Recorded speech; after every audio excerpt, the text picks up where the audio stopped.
Unmute. There's got to be a better way of doing that. But there we go. We're live and direct and back with our audience. Welcome back, everybody, to the 2218's Attitude for Gratitude Weekly Live podcast. And this week, we are back with Rick and Jesse. It's a week earlier than planned because I will be leaving town a week from yesterday, taking the show on the road. We talked about this last time. And we got some things happening here at the club I'm going to talk about. Again, podcast is being held here at 2218. It is live. It is interactive. We do have the message board. Please take advantage if you have questions for Rick and Jesse. Tonight we're going to be talking about step 9, which there's lots of anticipation for that when you get into these rooms. So I know there's lots that will be coming in question-wise about this. And don't hesitate. So if you have any questions, concerns, ideas, or whatever, throw it right up on the message board and I'll do my best to get to it and ask our guest about it. I'll put my number up like always. If you want to remain anonymous, you can reach out to me directly with any questions for our guests.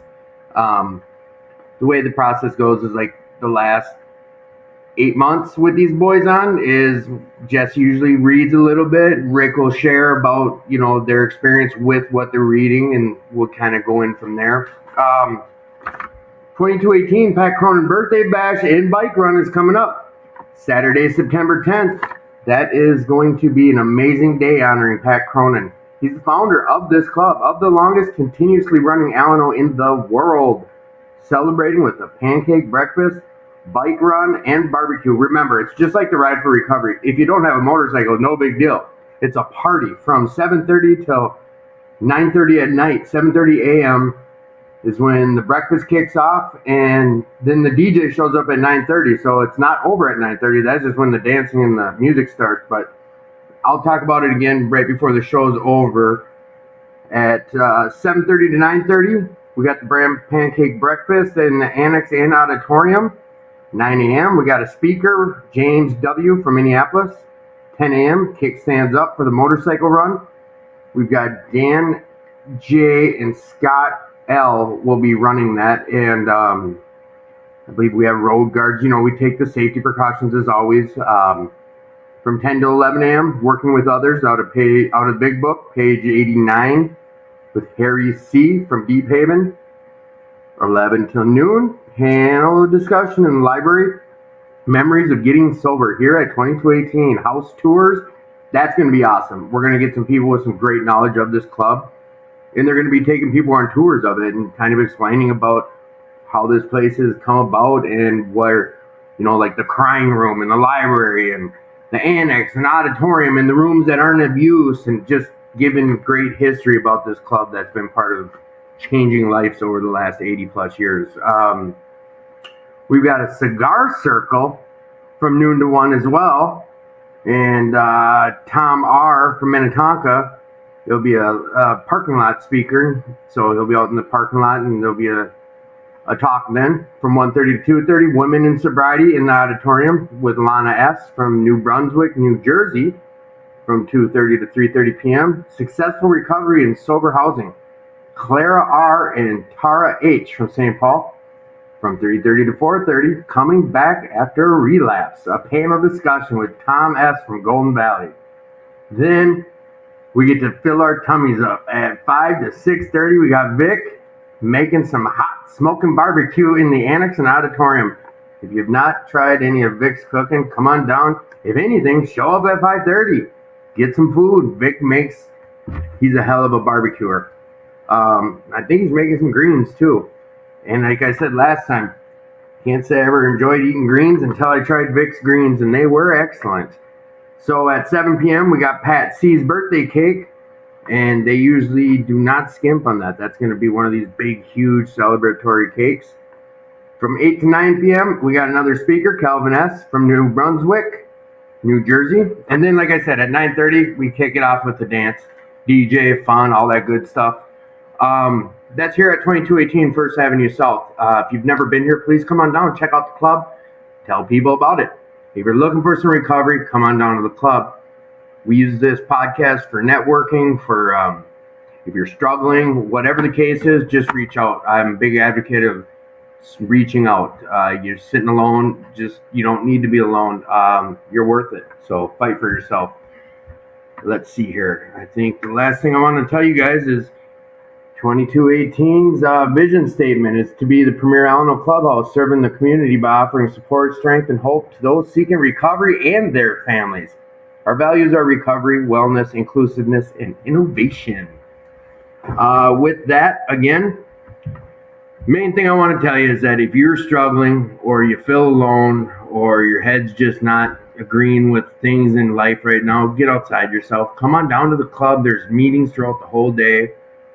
Reach out to me personally if you need. Make some connections here in recovery. Just do whatever it takes to get outside yourself, because like I said, you are worthy. You don't need to be struggling. You don't need to be alone. Life can get down, but you got to fight to get back out. So back at it with the boys. We got Rick and Jesse in the house. And tonight we're trying to figure out what's comfy, and we're going to talk about some step 9 stuff. Last month we did step 8. You know what? Side note, as we get started here, I haven't talked to you since you got back from Colorado. You went to Colorado for what? Went to a conference, Crested Butte Mountain Conference. And is that a recovery? Well, it's an AA conference. One of the largest? No, it's about 600-700 people. A bunch of Texans put it on. Oh yeah. Out of Lake Whitney and Dallas area. It's been going for 8 years. You guys want to keep talking about it, or just keep telling us about it? Yeah. Well, that's where I was. It's during the week. If you're ever looking for a conference, take a trip out to Colorado. You got the weekends to travel. It's Monday through Friday. So they got speakers at night and workshops during the day, and it's an intimate conference, so you get to know a lot of the people. And there's a lot of other stuff. They got other activities. It's a family-run sort of thing. It was really geared toward families. So if you got kids, that sort of thing. It's a great vacation. A lot of people use it as a vacation. So. This is not your first time going either, No, is it? I've been there many times. Yeah. Right. So you would recommend this to anyone who's into that type of stuff, correct? Absolutely. Awesome. Awesome. Well, welcome back. And again, boys, I'm just really grateful you guys choose to come on here once a month and we run through these steps. I really am grateful about that. I put here on the crawler on the bottom that they are the ones who run the 4-step workshop here at 2218 every Wednesday at 6:30. So come on down, check it out. You can come in anytime too. Yeah. You don't have to be at a starting point or anything. Well, we keep repeating this over and over as we're going through it. So We talked about this one time. What is it about about a 7-week. Right, but you can jump in wherever. Anyway, it doesn't. Right.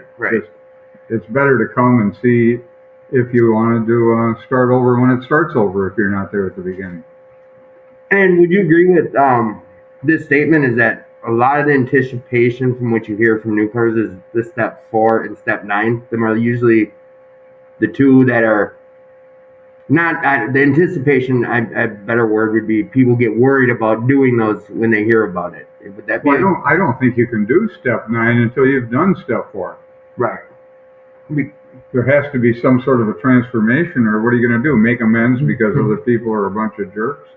Right, and I think it's not a been change. tried many times. Yeah, doesn't really accomplish much, even if you get away with that sort of thing. It's not going to have much value. We were reading last week, or last time we were here, I guess close to a month ago, step 8, and I'd like to start the reading, if we could, in the middle of page 67 in the big book, 76. where it says, now we need more action. they're going to talk about step 8 there, and it'll quickly get into step 9. That's page 76.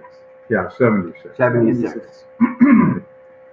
Now we need more action, without which we find that faith without works is dead. Mm. Let's look at steps 8 and 9. We have a list of all persons we have harmed and to whom we were willing to make amends. We made it when we took inventory. Well, there you go. Without the inventory, I guess you can't really do step 9. There you go. We subjected ourselves to drastic self-appraisal. Now we go out to our fellows and repair the damage done in the past. We attempt to sweep away the debris which has accumulated out of our effort to live on self-will and run the show ourselves. If we haven't the will to do this, we ask until it comes. Remember, it was agreed in the beginning we would go to any length for victory over alcohol. That was all italicized. What does that mean in the big book when something's italicized like this? Well, it's important. It's an emphasis. Okay. They're putting some emphasis. You got to put the right emphasis on the syllables. Got it? Impossible. You don't have me repeat that. So, at the beginning, we would go to any lengths for victory over alcohol. Is that just them reminding us, like, hey, look, at the beginning of this, we talked about this, and would you go to any lengths for this?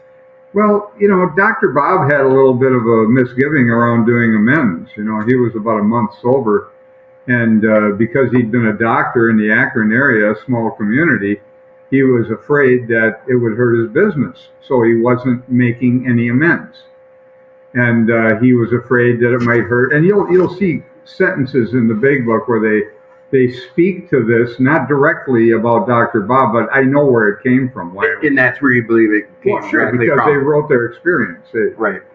So anyway, Dr. Bob didn't want to make any amends, and he was a month sober, and he went to American Medical Association conference, took the train out, came back drunk after the weekend.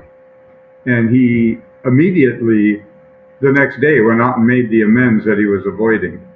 And he felt that he needed to do that. Well, he stayed sober after that. That was his last drunk?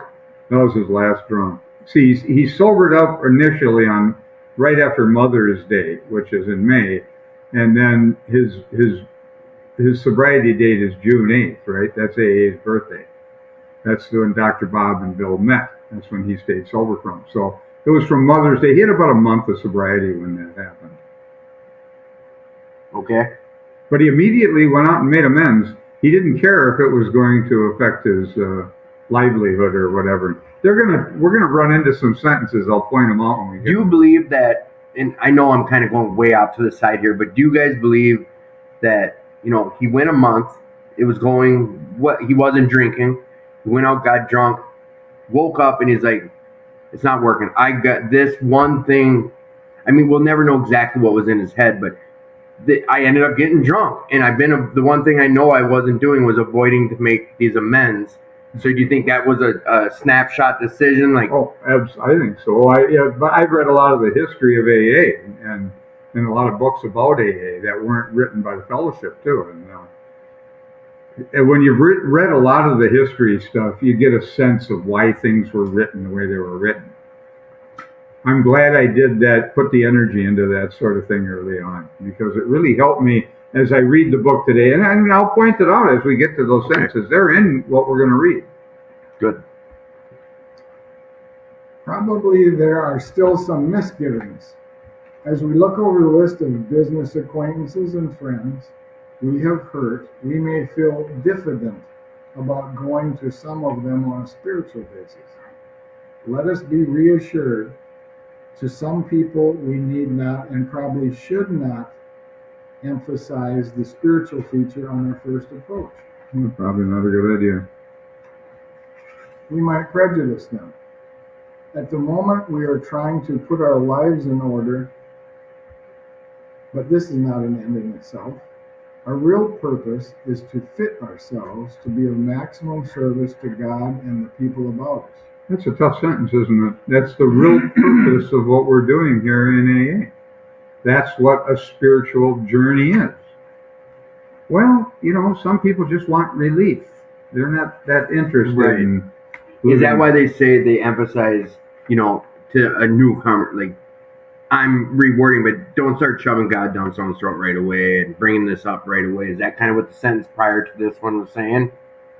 Probably should not emphasize the spiritual features on our first approach. Well, he's going to say something about that here now. Okay. It is seldom wise to approach an individual who still smarts from our injustice to him and announce that we've gone religious. In the prize ring, this would be called leading with the chin. Why lay ourselves open to being branded fanatics or religious bores? That's probably what these guys thought of religious people before they got sober. Well, yeah. Had to look at this. I did. I did too. I was right there. I did too. We may kill a future opportunity to carry a beneficial message. Mm. But our man is sure to be impressed with a sincere desire to set right the wrong. He's going to be more interested in a demonstration of goodwill than in our talk of spiritual discoveries. Yeah. We'll talk about this as we get in here. This is really a great section.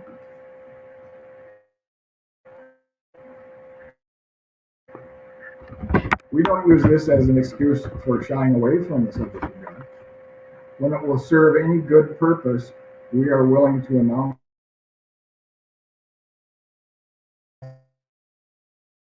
our convictions. Purpose. Yeah, not some manipulation. Right. The question of how to approach the man we hated will arise. It may be he has done us more harm than we have done him. And though we may have acquired a better attitude toward him, we are still not too keen about admitting our faults. Nevertheless, with the person we dislike, we take the bit in our teeth. It is harder to go to an enemy than to a friend. But we find it more beneficial to us. But we find it much more beneficial. Sorry. That's all right. But we find it much more beneficial to us. We go to him in a helpful and forgiving spirit, confessing our former ill feeling and expressing our regret. This thing about the bit in the teeth, though, if inventory has been written, just this one story at a time, and we've had some things revealed about where we were selfish and dishonest, self-seeking. Step 4 stuff. It takes the need for the bit away. Nonetheless, under no condition do we criticize such a person or argue. Simply, we tell him that we will never get over drinking until we've done our utmost to straighten out the past.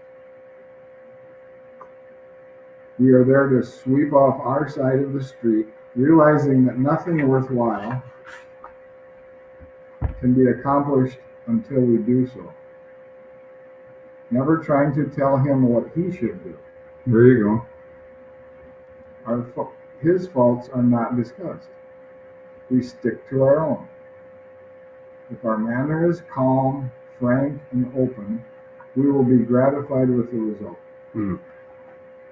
Yeah, I found that's true. In 9 cases out of 10, the unexpected happens. Sometimes the man we are calling upon admits his own fault. So feuds of years standing melt away in an hour. Rarely do we fail to make satisfactory progress. Our former enemies sometimes praise what we are doing and wish us well. Occasionally, they will offer assistance.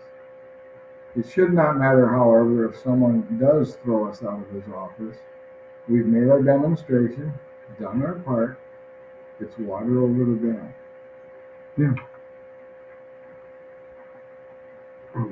Most alcoholics owe money. Any of you guys owe money? I still do, I think. Yeah, most do. We do not dodge our creditors.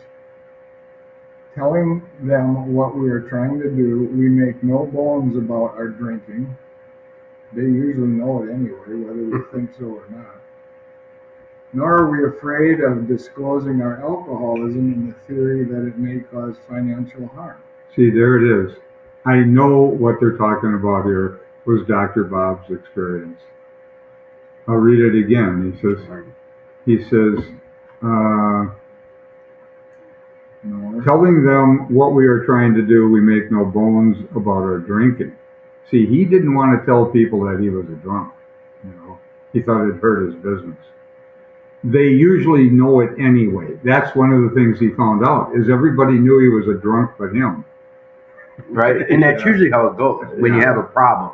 Yeah. He says, whether we think so or not, nor are we afraid of disclosing our alcoholism on the theory it may cause financial harm. That's exactly what Bob was worried about. Right.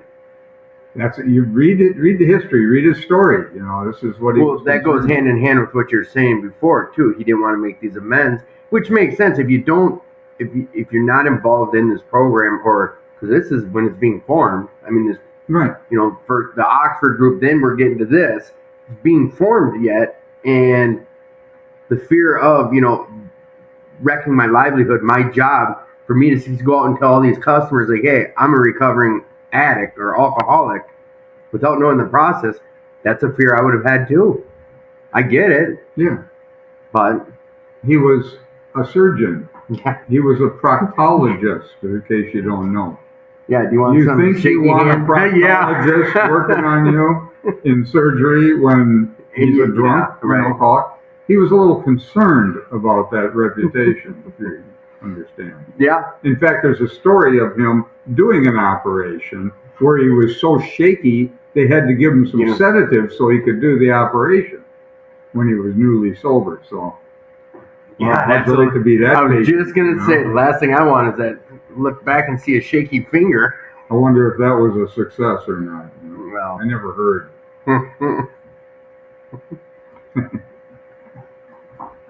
Approached in this way, the most ruthless creditor will sometimes surprise us. Arranging the best deal we can, we let these people know we are sorry. Our drinking has made us slow to pay. That's for sure. Mm-hmm. We must lose our fear of creditors no matter how far we have to go, for we are liable to drink if we're afraid to face it. I do attend a spiritual recovery on Tuesdays. I do something that's faith-based, but it's recovery. And this pastor talks a lot about call your creditors. Make right with your credit. He's talking to a lot of newcomers and a lot of addicts. This is something that what is this, 70, 80, 90 years ago? How 30, 70, 80, 90 years ago almost. Mm-hmm. It still rings true, loud as can be today. This stuff is timeless. Yeah, timeless. It's really timeless. I've got a lot of stories where I really didn't want to call people. Mm-hmm. And there was one case, and it was a few $1,000s, and I talked to the guy, and he's a collection guy. And I said, he's like, well, can you do so many hundred a month? I said, I don't think I can do anything, but I will commit to $50. He says, okay.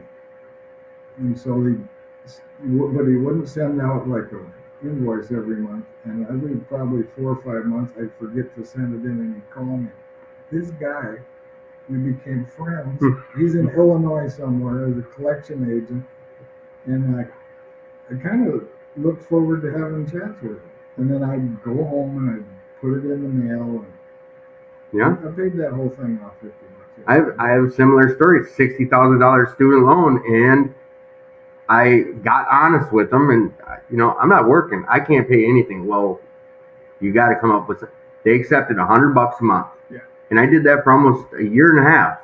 I wasn't even coming close to paying off the interest a month that was accruing. I was still growing, but me picking up the phone, being honest with them, they worked with me and never went into default. Whatever the case, it is timeless. I'm able to apply this through and through today. You pick up the phone. You know, don't avoid the money you owed. I wasn't scared to ask for it when I needed it Okay, now this is easy to say, all this, isn't it? You know? at this But point. but think about it. The guys who come in today. Now, when I got sober, I was doing a lot of drugs at the end of my using. Last 7 years was crystal meth, and it wiped me out. You know. Financially and Yeah, I devastated what I owned. I had owned some properties and stuff, and I lost everything. But you know, when you're an alcoholic, I was sitting in this club down in the auditorium, and the annex is the back part of the auditorium. And I'll never forget it because I was sitting there, and I remember where I was sitting and where this guy was sitting, and there's tables in there and chairs, and he's 20 some years sober, and he comes into the meeting that night, and he bangs his hand on the table. He says, "I finally paid every single penny that I owed off. It's gone. Finally." I'm looking at this, and I thought, oh my goodness, how in the world am I going to do that? If I have to pay every single cent back. You know, this looks so overwhelming to a drug addict. Yeah. It's one thing with alcohol because you got a little different financial issue with alcohol than you do with drugs. Mhm. Okay? But drugs can be horrendous. And then guys look at that step and they just think, screw it, I can't do this, I can't work this, and they say, hell with it, I'm going to go back out. Yeah. They just won't even deal with it. And I understand that. Well, that's why I asked that right away of your guys' thoughts on that is, you know, I know better now, but when I was new and I came in and I'm reading this and I still owe a couple of the dope guys, my drug dealers or whoever I schemed and scammed, that was a fear, a big one. How about all the credit cards? How about all the theft? How about all the stealing? And I've There's been a thief. restitution with legal I've been stuff. a thief all my life. Yeah. I've been stealing out of cars. How would I find all those people? How would I possibly do it? Do I have to be guilty until I can find every person and pay everything back? An eye for an eye justice? If that's the case, I'm screwed. Right. Because first of all, there's no way I could find them all. Nope. I wouldn't even know how much to start with. I mean, I was absolutely stealing everywhere in my life for years. And I mean, probably 30 years. You know? It's a lot. Yeah, since I was 5 years old, I was stealing. So if that's the case, I mean, when that guy said that, I just about died. I thought, how in that? It really was not good news to me hearing that. Do you think that, before you go further, do you think that kind of goes back to what I pointed out before about telling the new, or emphasizing the spiritual features of our first approach? Not a spiritual feature, but something like that. You wouldn't. Well, there's more to this. Yeah, I know I shouldn't jump yet. There's something coming. But what you're saying, I guess, is what that guy said when you walked in. That scared the shit out of you. It's what. Oh, it it's is. just, I just, when I heard it, I thought that's incredible, but he's 20 some years sober. It took him 20 some years. What am I going to be, 500 years old by the time? I mean, and what am I going to work? 3 jobs? And how would I find the people? I mean, I stole from the Salvation Army. I stole from the heat share. I stole from the welfare department. I took advantage of food stamps. I was using my money to pay for drugs and things and alcohol before that. And I was using everybody else's money to pay my bills when I could manipulate it to go. Well, how am I going to deal with all of that? Right. Well, I'll give you some actual things I think you can do. Okay, now let's say there's a guy in our home group named Patrick. Okay. And I met him about 20 years ago out at Stillwater Prison. I was putting on a meeting out in Stillwater. Now I remember Chuck Chamberlain, in his book New Pair of Glasses, and in his talks, the book I think was a transcription of the talks. He said he's rubbing out the record. I heard that real early on. Rubbing out the record? Rubbing out the karmic record. He was talking about the karmic record. You know, the idea of karma, to me, now you may not agree with this, but I think what it really is it's guilt. It's self-hatred for yourself for what you've done, okay? Because you know what you've done. Yeah. You've stolen things. It doesn't matter if you got caught when you were stealing it. you caught yourself because you know what you did when you took advantage of somebody else or put somebody in a bad position. And I got to tell you, that stuff eats at you inside. And over a period of years, you end up very insecure if you're like me, and you really are in trouble emotionally because of it. See, well, how the heck am I going to rub out the record? Well, in Emmett Fox's book, The Sermon on the Mount, he talked about grace, how you can get beyond the karmic record through grace. Okay, now I think he's right about that. I think this is what that guy Jesus talked about, 2,000 years ago. But my point here is this, okay? How can you start or stop hating yourself when you know you've acted this way in society, you've taken advantage of possibly could throughout your whole life until you were 35 years old? That's where I was at. Well, when I heard Chuck talking about rubbing out the record, I thought, man, maybe I can start doing some of this stuff like at the prison. I'll start putting meetings on at the prison. I was already putting meetings on 6 months sober at the Union Gospel Mission. Every Tuesday, I'm there. I do that meeting. I've been doing it for 34 years. Okay? So I'm at the mission every Tuesday. I'm going out to Stillwater Prison on a regular basis, out to Atlantis, plus out to the farm where I met Patrick. Okay.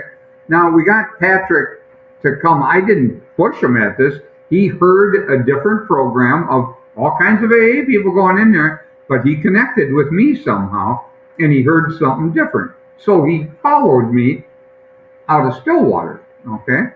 And he came to my home group, and he had nothing going on. He was only 20 or 21 years old. He had no life. Everybody hated him. His parents didn't want him around, and he had nowhere to live, but some of that got fixed. But my point of all this is he started coming with us, see? Right. Well, okay, now this is a guy who was destined to be in prison forever if something didn't intervene, Right. Okay? Now, I don't think that I am responsible for his recovery. Don't get me wrong on this. I'm way beyond thinking that. Long ago, I schooled myself out of thinking that I was going to help anyone. I'm with a guy that named Anthony DeMello. He says, if you're helped, you did it. Right. If you're hurt, you did it.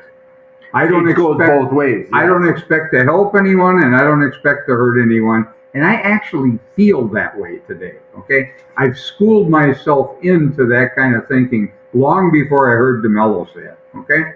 Because I knew I didn't want to build a big ego trip about stuff. But Patrick got sober, okay? And maybe I helped to get him to a point, all right, now, let's look at this. Now, back even when he was incarcerated, I heard that the number was about $35,000 a year to incarcerate a person. Okay?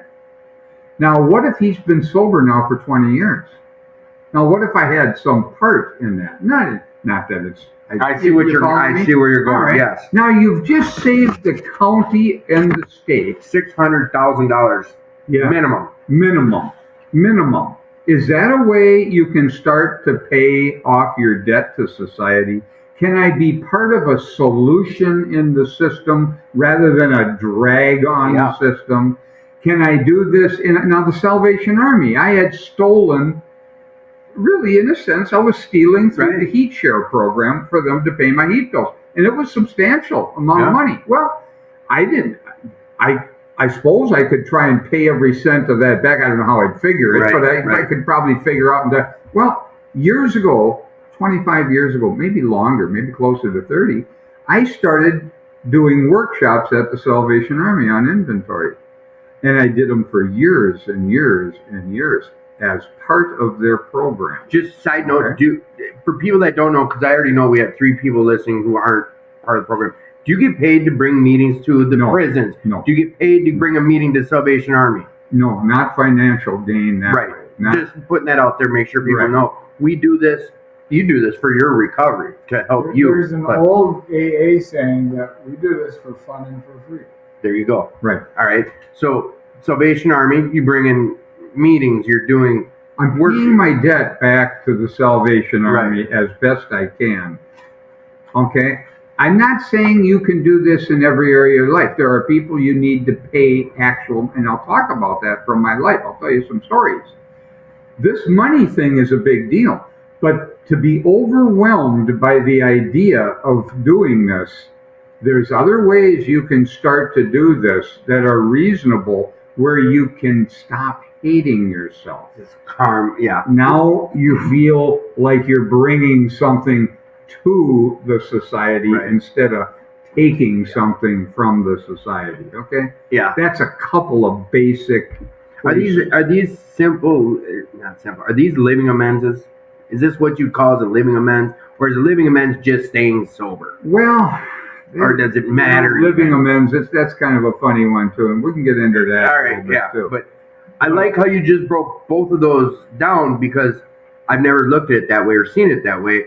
For these bigger entities, you know, just like the prison system. Yeah. That's good. That's factual, good numbers. Yeah. I mean, you brought a meeting in, a guy like what you had to say. I'll say it for you. Because of you, he sought you out, followed you to meetings. He got clean. He stayed out of prison. You know, I'll say some of the things I don't think you will. You intervened in his life. You were that part that, you know, sometimes it says it in here. You might be the only piece of this book that someone might hear. And he heard whatever you said in the prison. I just brought him with me. Well- He had nothing else to do. He had nowhere else to go. We were doing 4-step workshops out at the retreat back then. Every Saturday we were out there. I brought him out there with me, and we had him read. Here, you read. And he got better at reading. You know, I've had Jesse reading. Bob used to do reading. Mm-hmm. In fact, Bob has a kind of a funny thing with him. One time, years later, Bob and I did the 4-step workshops for many years. Salvation Army, we were doing it all over. Right. And Bob didn't have much of a life other than AA, so it was a good fit for him, Right. just like it was for me, okay? Well, one day after about 20 years, he says to me, he says, and he told me what he was thinking. He was thinking, why did I ask him to do this with me? Because he was so grateful that, you know, we Right. were doing this together, and he was getting a lot out of it. He really thought that it was because I thought he was some kind of a spiritual giant, or so that's where his ego was. Right, He right. told me this after, so I know that's true. Well, he says to me, why did you ask me to do these workshops with you? And I didn't even think about it because it's true. It just came out of my mouth. I said, because I knew you'd do it. Talk about a bop in the But I balloon. didn't do it for that reason. Right, right. It's just because I knew you'd do it. And I knew he would. And he was a hell of a guy. You know, he died a couple, 3 years ago, Yeah. and we did those for many years together. But these are ways you can start to help. Now, I understand everybody can't do this sort of Right. thing. They got families. They got all. In fact, the guy I started doing the workshops with, Chris S., he was married, and it was causing problems in his relationship. And I said, Chris, you don't have to keep doing this with me. You know, I mean, Right. he didn't. He stopped, you know. But I initially started with a partner doing it. I was doing it alone by myself at different places. But that's how it all kind of got going. But it's a way of paying your debt. It's a Right. way of dealing with things. Quick question is, did you know at the time when you were starting to do these that you were paying back your debts? Yes, I did. I started doing the 12-step work at the prisons and places like that. One of the benefits of going to a place like that is if it's only a one-shot deal where you're going there, you're not getting to know people. You Right. can't put a condition on, well, I want them to like me or respect me or anything. I was going into a lot of different places where I wouldn't see those people again. Treatment centers once a month. The next Yeah. was a different group in there Yeah. within 30 days. Yep. See, Yep. so I couldn't put a hook on it like I'm being a good guy. I schooled myself out of this good guy stuff. And I realized all I'm really doing is saving my own rear. There's nothing noble about this. This is pure self-interest. Mm-hmm. DeMello called it enlightened self-interest because if you look at self-interest in the dictionary, it's very similar to selfishness, but it's not without concern for others necessarily. So I was doing this stuff because I knew it worked, it helped me. So it wasn't noble. I've never thought of myself as good because of this. I love doing it now, it's like Right. this commitment with this thing. I have no problem doing this sort of thing. Now, I can tell you that it causes problems sometimes with female relationships and things. What, you're 9 o'clock on a Friday night? I can tell you that my commitment that I made 3 weeks sober is still intact. I'll do anything, and when it is offered up to me, I'm going to do it if Right. I can. If I Well, can. and that's if you don't have a valid reason to say no, you Right. say yes. That's what I was taught from day one. It doesn't mean you have to get on every train. No, and Leaves the station. I know my lady friend's listening from up at the cabin where she would prefer me to be right now, Right. and I have a commitment. It's what it is. Yeah. I can't call. Hey Jesse, we were on the show tonight, but this is my commitment. This is what I do. I understand that. Someone did the math, and it was almost $700,000 at the figures you gave. At 35,000, At it's 30. probably about 50, I think, or better. Yeah, now it's probably Yeah. double that. 'Cause Yeah. whatever, they need fancy shoes, whatever. So that's a But- way. That's a way of helping, isn't it? It is. It's It's a way of definitely giving. and dropping the guilt out of your consciousness, and knowing that you're repaying a debt. Yeah, I'm not talking we're not even talking about sponsors. When I was beating my head, beating my head when you were saying this. The guy walked in. He said, 20 years. It took me. I got everything paid off. And then you're like, well, how am I going to pay back this entity? I stole from cars. I stole from every aspect of life. And I'm thinking, well, how do you get that paid back? Things like you just laid out two really great examples. Yeah. Anytime that you can help show someone this, I always say the second chance at a new life. That's me, not the old me. I ran havoc on society. Yeah. The damages I did every year accumulate to whatever. Me not being out there alone, but that's tooting my horn. You see where I was going with But that. don't start taking credit. No, for I know. sobriety, because No. you will become a big ass, and Yeah. you may very likely get drunk if you do that. Yes. I really have schooled myself away from that. Sometimes they won't stay sober, and then you'll have all these. I learned that the hardest way about a higher power. Yeah, everybody probably bumps into this along the way. I used to tell that first year, my mom is my higher power. I used to say it to everyone until a guy with some longtime sobriety said, "What's going to happen when she pops out?" That's exactly what he said. I said, "That's my mom." And well, she's going to make mistakes. She's not infallible. She's going to make mistakes. And you put her on this pedestal. What happens when she falls off? Your whole world's going to crack. That was kind of a turning. Sponsorship here. Well, that was like a turning point for it. And like a light clicked. I don't know what it was, but that's what my higher power was for damn near a year. It's like a setup to kill somebody too, when you put them on a pedestal. And people do this with people wasn't with fair time to in the them. program, Well, he's got a lot of time. Then he acts like some kind of a jackass, and then they kill him. They just crucify him, Go, you're 30 years sober, and well, how about you? What do you do? Right. Yeah, Right. So these are things, but this thing with money is a big deal. I don't know if I got another story. I'd be happy to tell if you guys want to do something. I've got a quick other story about that. When I first heard this idea, see, I had a federal bankruptcy that really plagued my mind.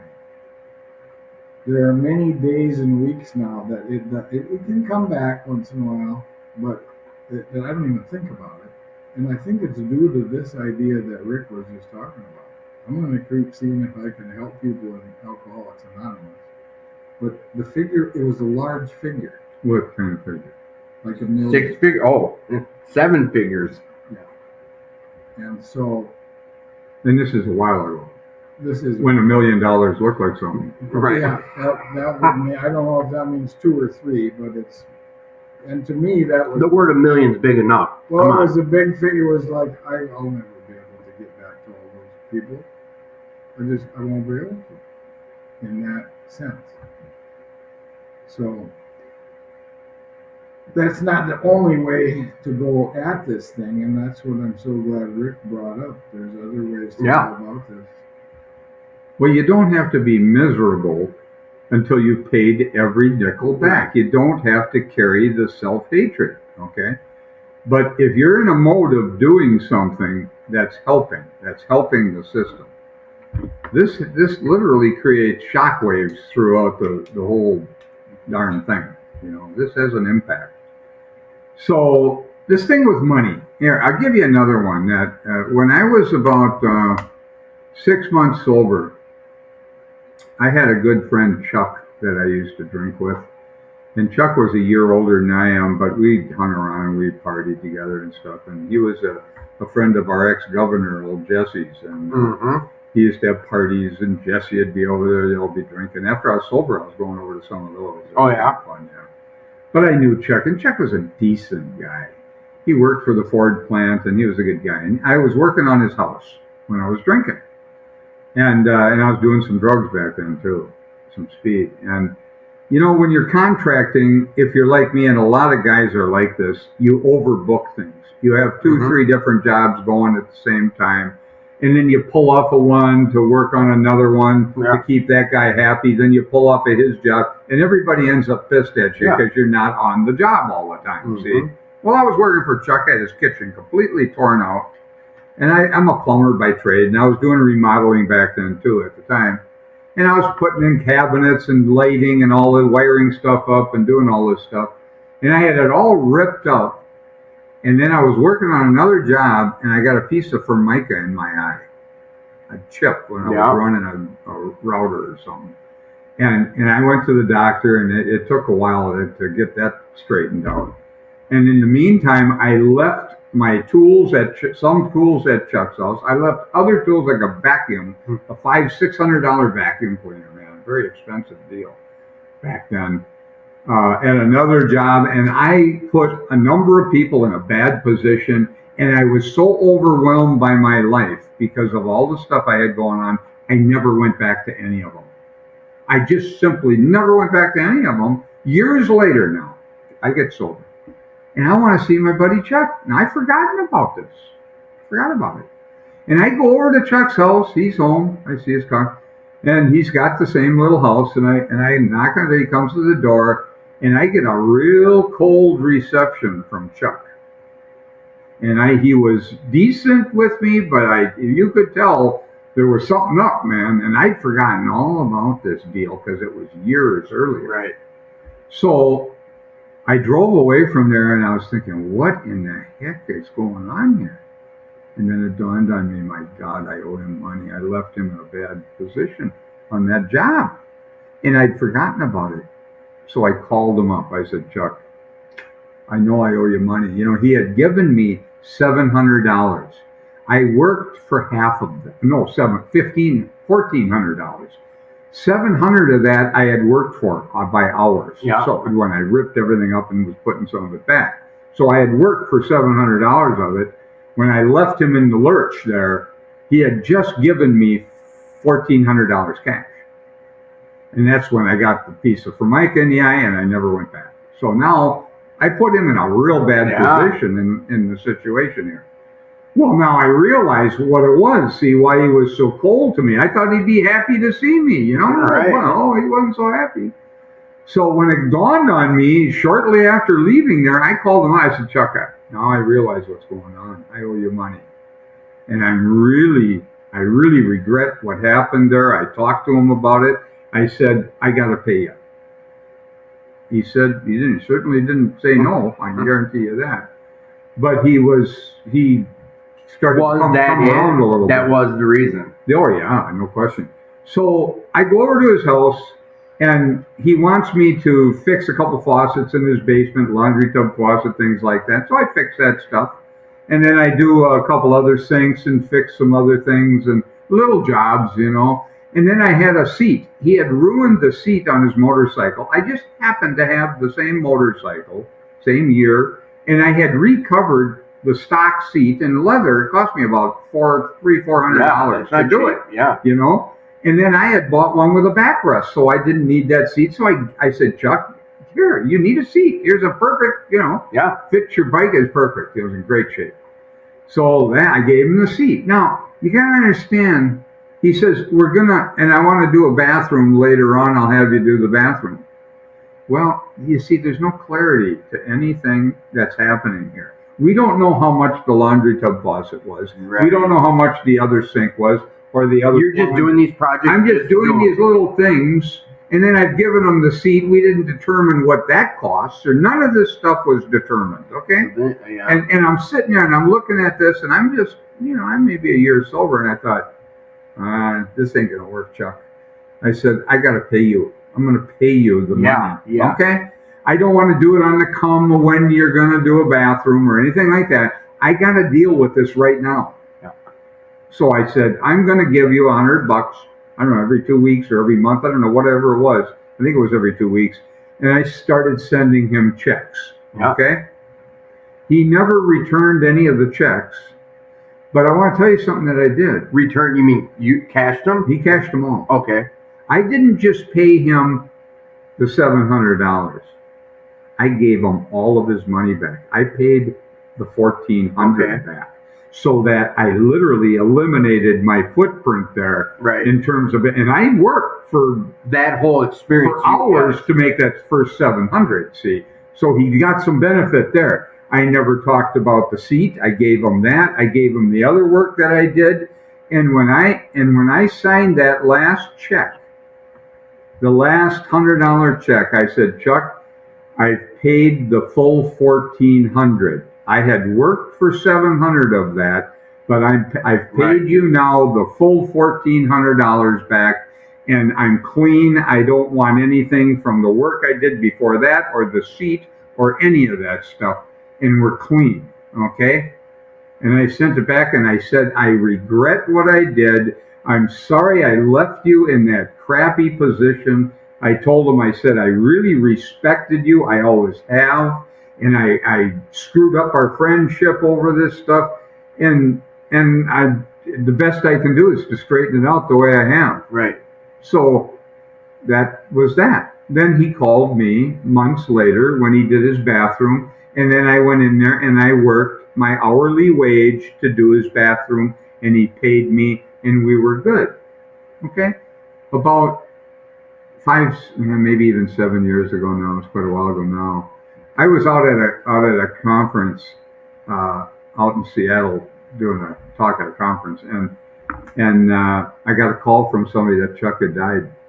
He was walking. He was my age, walking across his living room, had some kind of an aneurysm or something, and he went down, and he was dead, just like that. But I was clean with Chuck. Yeah. I had no baggage. There was no unfinished business with him, and I am so grateful I did what I did. I could have gotten cheap on that and said, Right. well, I only owe you $700 on that. The bike And you owe me seat, for this motorcycle seat and the you two know, sinks and yeah. man, the place that I left him was so crappy. The position I left him in at the time, and then never showed back up. And then I put a negativity in his head toward me, a justified anger toward me, because of what I did. Took that.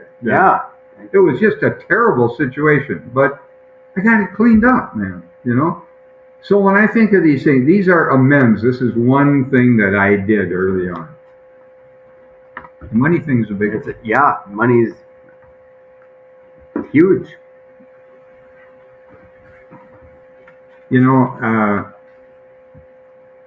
Well, maybe we should read on. I got another story about money, but let's go through this and see if we got time at the end. I'll share it with you, because I got another one that was really. Yeah, I think that it's beneficial for people who listen to hear stuff like this. I think the first two examples you shared about, I think that's huge because, but not a long timer like you guys, but I wouldn't have correlated it back that way until one of my predecessors, someone else who has walked this path, explained it to me, and just explaining it that way, you just. Well, I just did. This is what I did. Yeah, this isn't some theory I'm talking about. No, but in lieu of what you've done, you can look back and say, okay, these could be potential, amends. No, I'm not saying you have to do that. No, but I'm just telling you what I did. These are examples. I could have just paid him the $700. Yeah. It would have been reasonable.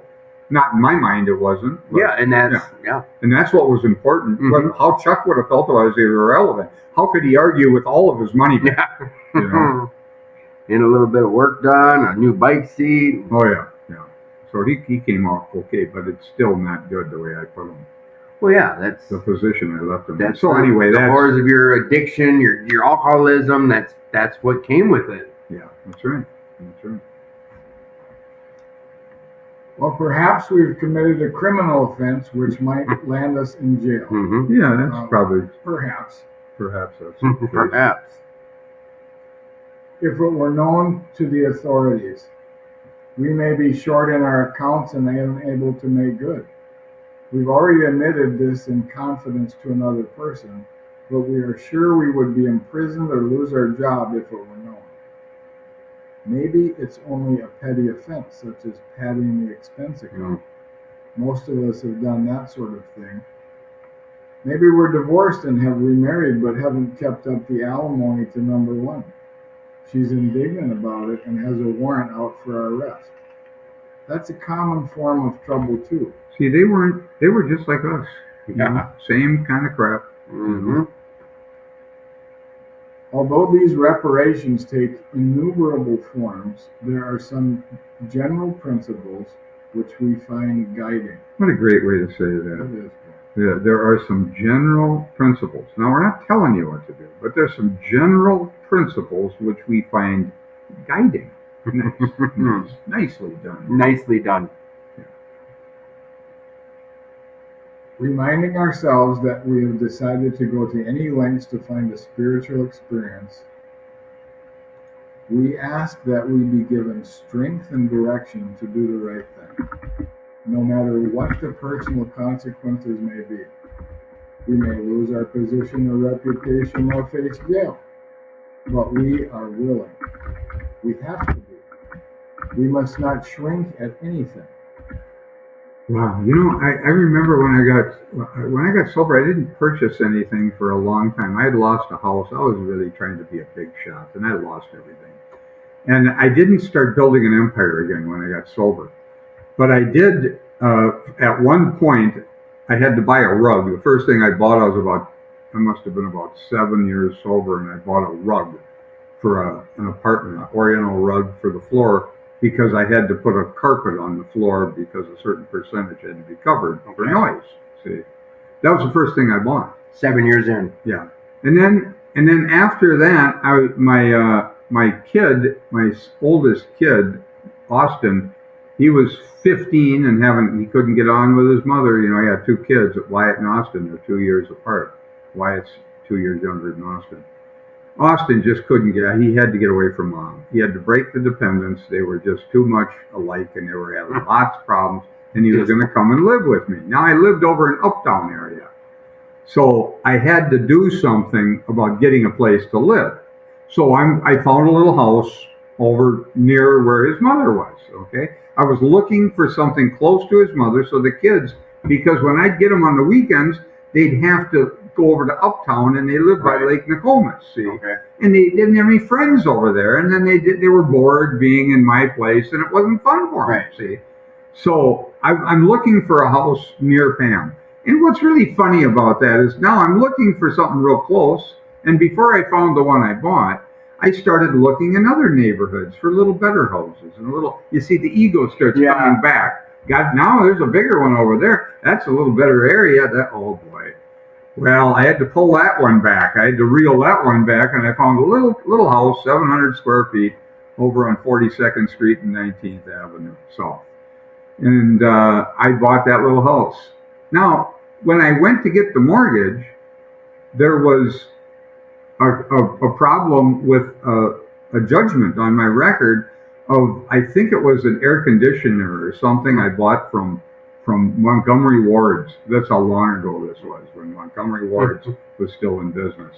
And I had bought that, and I didn't pay for it. So they had a judgment on my record for that, and I couldn't get the financing until I paid that. Now, some guys may have stuff like that, and they think, well, I don't really have to deal with that, you know.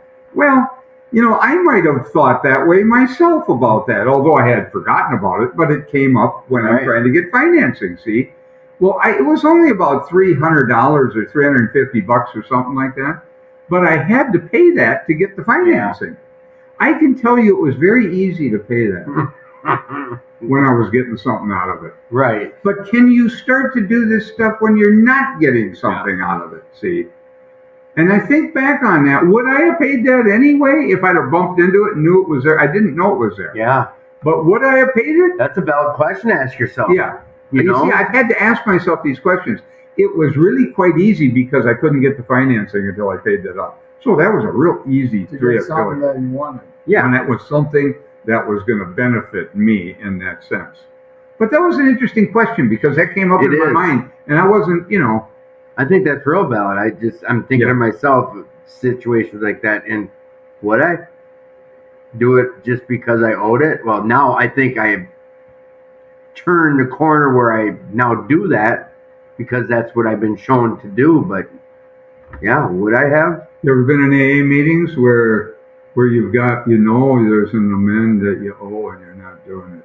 You're either not paying it because you're too greedy, you want to keep your money, and you don't want to be straight up about something. You might even be willing and know that you owe it, but you just don't do it. So every time you're sitting in a meeting and it comes up on 8 and 9, you're just guilty. Yeah. And then you just suffer. And every time and I was going to a lot of meetings, about 10 a week. And I'm bumping into this stuff like that. And I'm thinking to myself, why the hell am I so on? In some amends, there was one amend that wasn't a problem to make, but I just had to do it. And I'd sit in meetings and it'd come up. And I'd sit there and I'd think about it. I'd hate myself for what I did. And I'd feel the guilt and the remorse about it, but I wouldn't do it. I just wouldn't do It's it. just torturing yourself. Yeah, and that went on for months. And one day I thought to myself, what in the hell is wrong with me? Why don't I just deal with this thing? Because it's embarrassing, whatever. Right, yeah. You have to admit you're wrong and you have to maybe do something, to straighten it out. It's not just an I'm sorry sort of thing. But I thought, why am I torturing myself? Well, guilt looks for punishment, guys. And when you feel guilty, you'll want to punish yourself, especially if you want others punished for the things they've done when you think they're guilty. What are you saying to yourself as you're judging other people? Well, I got to tell you, I finally cleaned that up because of the self-hatred I had. But why did it take so long? Maybe I felt I needed to punish myself somehow. Do you really believe that? Yeah, I do. Yeah, I do. That you just felt I need. I don't some say more it's punch. conscious. I'm not saying this is conscious. Yeah. But I'm saying there's something inside you that has a need to hurt. Misery loves company type. Well, I don't even think it's that. It's not. No. I think it's just a rep. You feel that something has to be paid. You hold other people accountable. So that's kind of a self. It's a lack of forgiveness. It's a way of thinking about suffering as a way out of the problem. Right. If I can suffer enough, then I don't have to clean it up. Which we know is shat. Well, Like, I'll pay the debt through suffering. Sort of like, I shouldn't say that. I won't go there. but it brings up a good It's point. not an uncommon. No, that's what I'm saying. It brings up a good mindset. point. This is not an uncommon. Because I think my mindset. head does things like your guy. I think a lot of people's heads do that. Well, I've suffered enough for this. I've suffered enough. I paid my debt through suffering. Yes. I was circling to that. This is part of the judicial system, Yeah, and that's going to jail. That's paying That's right. your debt No, to that's society. right. Yeah. That's right. When in lieu, These things can happen in your mind, and Well, that's where they are. that not knowing it is terrible. yeah, it's a great question. These are things that I've looked at over the years, and I don't hear many people talking about these things. I'm not sure why. Maybe they're not aware, but I've looked at myself a lot over the years, and I've had to make some sense out of some of the things that have gone on. And I can't prove some of this to you. I'm just telling you what my experience Your has experience. been. But you know what? I'm a big proponent of saying you're in control of your happiness. You're in control of how happy do you want to be or clean do you want to be. But these That's things not- were making me unhappy. There you go. You know Who what was in you'd be control happy of it? if you just stopped making yourself unhappy? You'd just naturally be happy. When I was a kid, I was like You that. don't have to make it happen. It's really just a removal process. Yeah, to remove with like I said, in that time the person their self, that's on them. But why didn't I make that amend? It was an easy one to make. Why didn't I do it? Why did I go for months suffering over it? Every time I'd hear those amend steps, and I mean months of it. And one day, I thought, Months. I got to do It could this. be decades. Well, some people do take it to that level, but I was actively working with the steps and stuff. And when you're doing that, you bump into yourself, as Dan, my friend, says. You'll bump into yourself a lot, and that's what was happening. I mean, in the age there, and this does happen. You've shared twice about it now tonight. There's things we do in our past we just boldly forgot. We didn't know. You forgot all about Dan or what Chuck. Chuck, you forgot all about what you did to him. Yeah. You forgot about the air conditioner. You didn't. You know what I'm saying? That comes up. Yeah. And Yeah.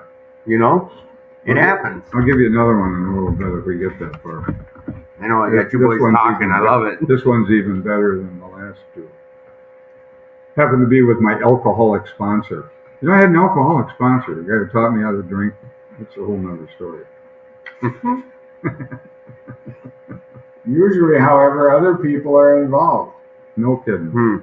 Therefore, we are not to be hasty and a foolish martyr who would needlessly sacrifice others to save himself from the alcoholic pit. A man we know had remarried because of resentment and drinking. He had not paid alimony to his first wife. She was furious. She went to court and got an order for his arrest. He had commenced our way of life, had secured a position, and was getting his head above water. It would have been impressive heroics if he had walked up to the judge and said, "Here I am." Now listen to this. We thought he ought to be willing to do that if necessary. If necessary. But if he were in jail, he could provide nothing for either family. That's true. See, both families would have, it wouldn't solve anything, see, if you were in jail. That's the same thing about today. Now, we're talking in today's terms, child support. You get behind on rears or whatever and they yank your license, then what? Now you can't legally drive to work to make the money to give to the... No, you just made it hard on yourself. You got to get on a bus or you got to... There you go. Now ride a bicycle or some damn thing. Now look at what they suggested here. If necessary. We suggested he write his first wife admitting his faults and asking forgiveness. He did, and also sent a small amount of money. There it is. There's the demonstration. See, he didn't just ask for forgiveness, admit his fault, and ask for forgiveness. He did that, of course, but he also sent a small amount of money. Yeah. There's the demonstration. He's sincere about it. See, had he not sent the money, it just would have been BS again. Yeah. One more time. No real action. Well, this thing about sincerity, too, which I've heard you bring up, you can be sincere without any demonstration, but he put both of them together. Yeah. Yeah. Here, I'll give you the thing about sincerity. A student's talking to a master teacher. It's an Eastern story from the East, a guru, if you will. Okay. And the guru says, sincerity is not enough.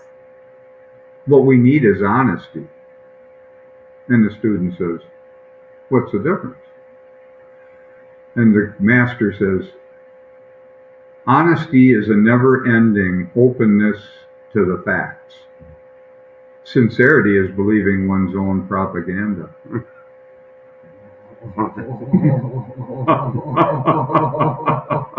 Yeah. You can be very sincere about your BS. Yeah, I start believing the old crap I'm shoving. That's right. See, and that's what that suggests. So this is he admitted his fault and asked forgiveness. Sure, that's great. He did also sent a small amount of money, but he did something else. He told her what he would try to do in the future. So he made a commitment to make some payments. See? Mm-hmm. He said he was perfectly willing to go to jail if she insisted, Of course she did not. And the whole situation has long since been adjusted.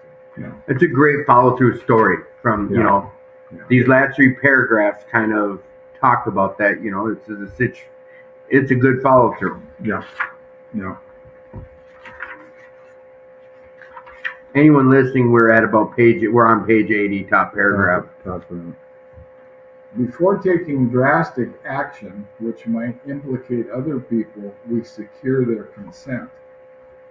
If we have obtained permission, have consulted with others, and asked God to help, and the drastic step is indicated, we must not shrink. This next story is really something. This is really sick, what this guy did. This brings to mind a story about one of our friends. While drinking, he accepted a sum of money from a bitterly hated business rival, giving him no receipt for it.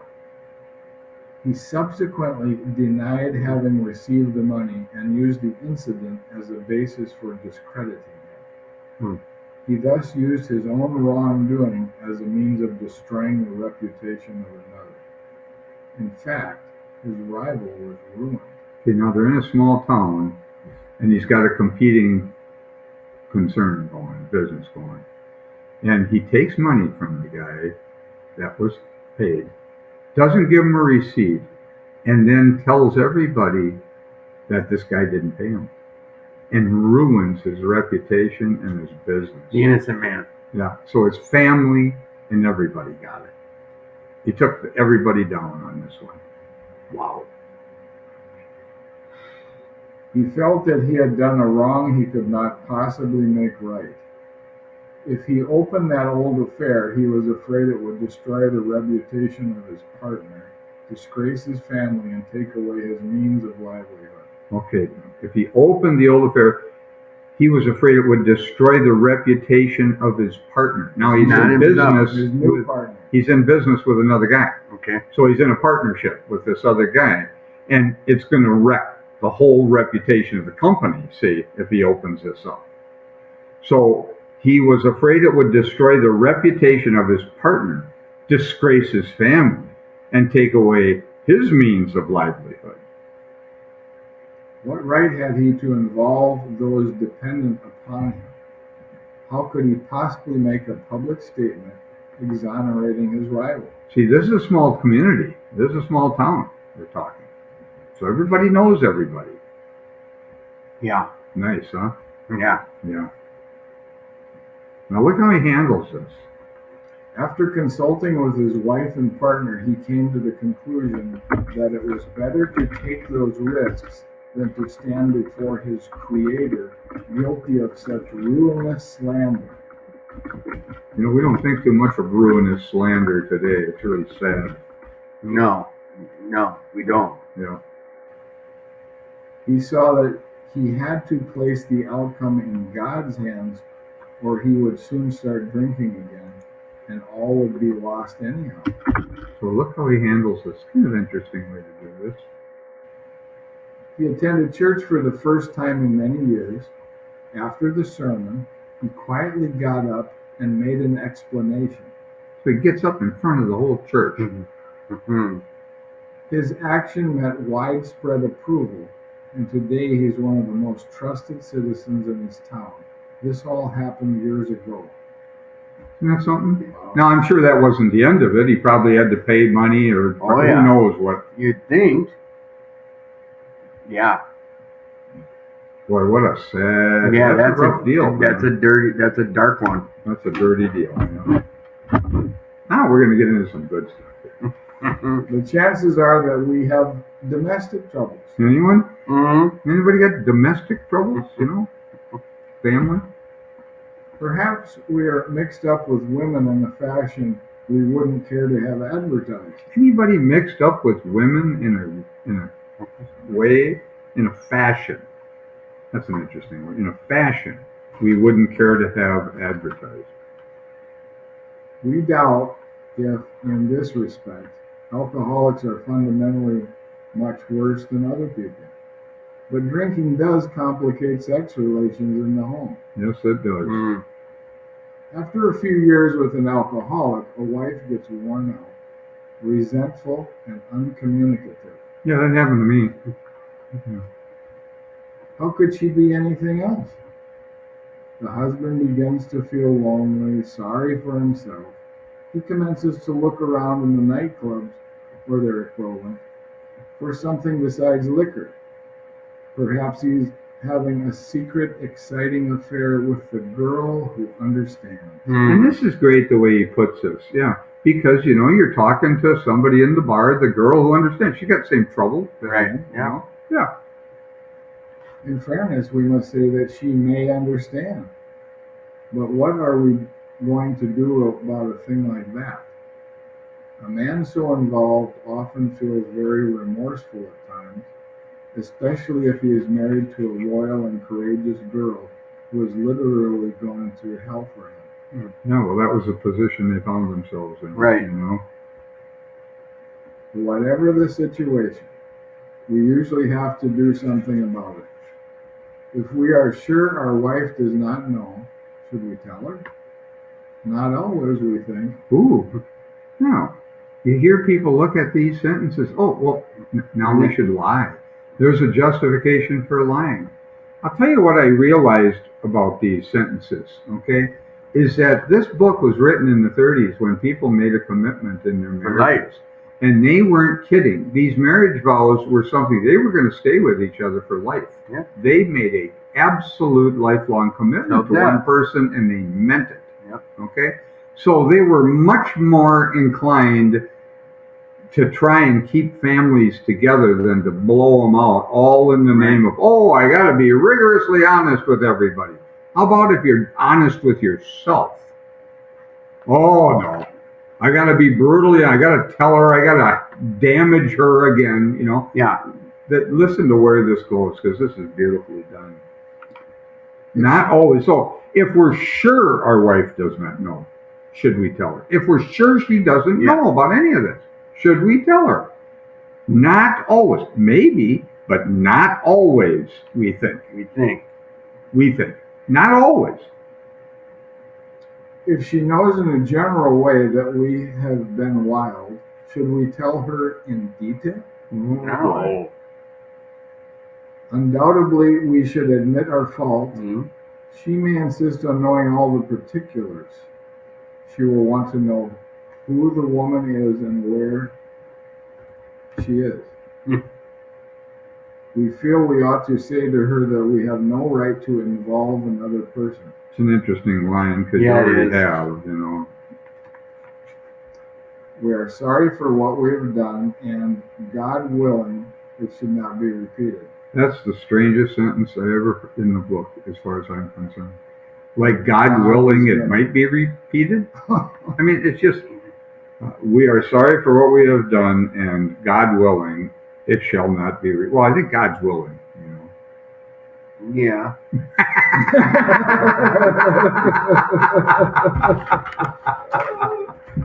Am I willing is the question. Yeah, that's the problem. That's where the problem lies. Yeah, no kidding.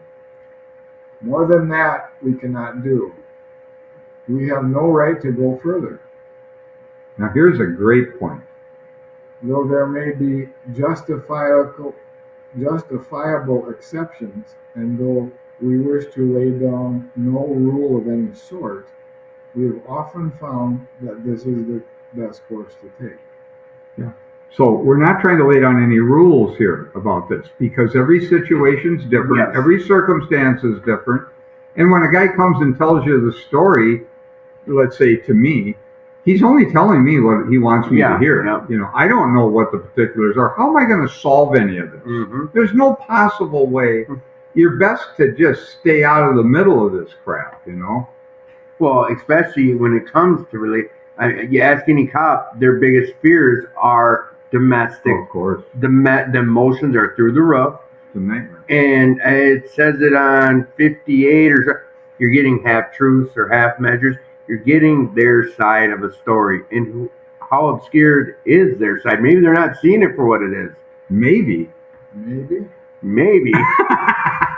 It's but really pretty clear to me today that when somebody comes emotionally telling me a story, exactly that they're Emotionally. distorting things, and I don't know what's real and what isn't. And for me, as a sponsor, let's say, to jump on the bandwagon Yeah. and try and solve a problem for a sponsee in his domestic stuff, it's really quite arrogant to even think that I could, on your behalf to think on you my, could, yes, on my yes. behalf, to even consider that I Mhm. could do that. It's just, it's not reasonable at all. So I've learned something about that, and to stay out of that sort of thing, and don't take a side. Don't help them be angry. You will, as a sponsor, you'll listen, but you won't give advice, or will you cut them off and say, "I'm not the one to be telling this to," or how do you deal with something like I'd that? show them the inventory, the 4-step inventory on conduct around relationships that are sexual. You run it through the steps. It's up to him. I don't get in the middle of that stuff, man. I've done it, and it didn't work out for me or them, because you don't even know what you're talking about Right. when you're trying to solve a problem based on a story that's one-sided. Right. He doesn't even know what's true. Right. That's yeah. And he's giving you what he wants you to hear to justify his position. And there's no way I can be honest with myself and take a stand. Right. None. No way. Our design for living is not a one-way street. It is as good for the wife as for the husband. If we can forget, so can she. It is better, however, that one does not needlessly name a person upon whom she can vent jealousy. Perhaps there are some cases where the utmost frankness is demanded. Yeah, maybe you just have to talk about it. The utmost frankness, because you've had infidelities, you have to deal with it. Yeah, so there are some cases where the utmost frankness is demanded. Listen to this now. No outsider can appraise such an intimate situation. There it is. There it is. No, No outsider. I don't care if you're a sponsor, how well you know them, or anything else. No outsider can appraise such an intimate It's right there in black and white, boys. situation. It may be that both will decide that the way of good sense and loving kindness is to let bygones be bygones. Each might pray about it, having the other one's happiness uppermost in mind. Keep it always in sight that we are dealing with the most terrible human emotion, jealousy. Mm. Good generalship may decide that the problem be attacked on the flank rather than the risk of face-to-face combat. Yeah. Does that make sense? Instead of confronting it head on, you might have to step back and deal with it another way. If we have no such complication, there's plenty we should do at home. Sometimes we hear an alcoholic say that the only thing he needs to do is to keep sober.